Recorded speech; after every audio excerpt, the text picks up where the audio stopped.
avec Christophe Dancette. Bonjour Christophe. Bonjour Pauline. Ce matin, on s'intéresse à l'Allemagne qui pourrait limiter les exportations de certains produits chimiques vers la Chine. L'information provient de plusieurs organes de presse, dont l'agence américaine Bloomberg. La chancellerie allemande chercherait à limiter l'exportation de certains produits chimiques nécessaires à la fabrication de semi-conducteurs.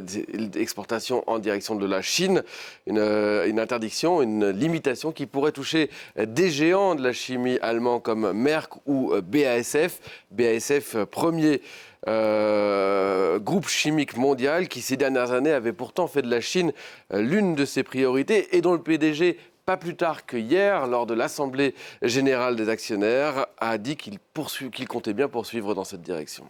Avant l'Allemagne, d'autres pays ont pris de telles mesures contre la Chine, en particulier les États-Unis, mais aussi les Pays-Bas. Oui, depuis 2020, Washington a mis en place un certain nombre de sanctions qui visent Pékin et notamment des sanctions qui visent à empêcher la Chine de produire rapidement des puces électroniques les plus avancées qui pourraient servir notamment dans le domaine militaire contre Taïwan.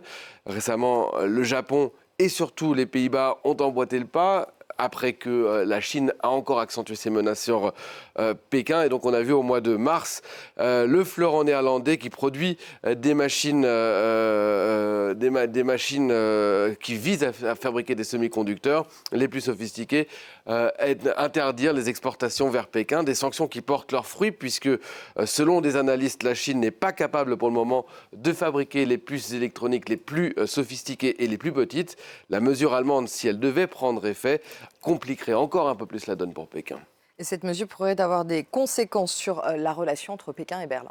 Oui, une relation qui est de plus en plus importante, surtout que la Chine est depuis 7 ans maintenant le premier partenaire commercial de l'Allemagne. Berlin est même de plus en plus dépendant vis-à-vis de l'empire du milieu, avec un déficit commercial qui ne cesse de croître. On le voit depuis 2018, 2019 et surtout là, ces 2 dernières années, avec un déficit commercial qui a même doublé entre 2021 et 2022. Et si on regarde dans le détail, eh bien on voit que, par exemple, 8 ordinateurs sur 10, même plus que 8 ordinateurs sur 10 vendus en Allemagne proviennent de Chine. C'est presque autant pour les vélos, c'est même encore un peu plus pour les poussettes. Je vous ai pris quelques produits très importants. Hein. Le chancelier allemand avait été critiqué pour s'être beaucoup rapproché de Pékin, notamment en vendant une partie du port de Hambourg, ville dont il était maire, qui est le 3e port commercial en Europe, une partie du port qui a été vendue aux Chinois Costco. Et puis, en se rendant au mois de novembre dernier à Pékin, accompagné d'une importante délégation de chefs d'entreprise, on le voit ici en compagnie du président Xi Jinping, c'était au mois de novembre dernier. Mais le chancelier semble avoir changé d'avis. Et ça s'est même produit pendant ce voyage à Pékin, où Olaf Scholz n'a pas hésité à évoquer la question des droits de l'homme face à ses partenaires chinois, ou bien la relation avec la Russie, ou encore Taïwan. Il l'a beaucoup plus fait d'ailleurs qu'un certain Emmanuel Macron lorsqu'il était à Pékin 5 mois plus tard, c'était au début du mois d'avril.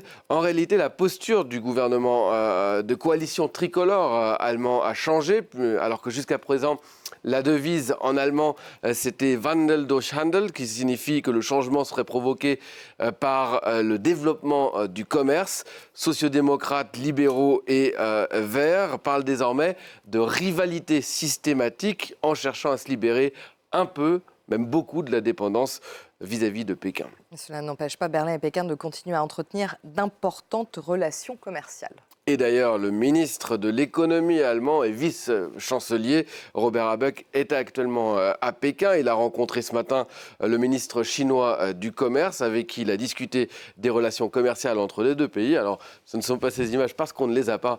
Et je pense que c'est assez voulu. Il les publie pas sur son compte Twitter, pas plus que sur d'autres réseaux sociaux. Ça, c'est de l'archive, c'est ça. C'est de l'archive, mais je pense que c'est assez voulu. Mais donc il veut développer encore ses relations commerciales, mais la Chine a fait part à Robert Habeck de ses inquiétudes vis-à-vis du revirement de l'Allemagne, des différends qui pourront peut-être aussi être débattus à Berlin lorsque le Premier ministre chinois s'y rendra, ce sera le 20 juin prochain. Donc affaire à suivre. Merci beaucoup pour cette info éco. Merci Christophe.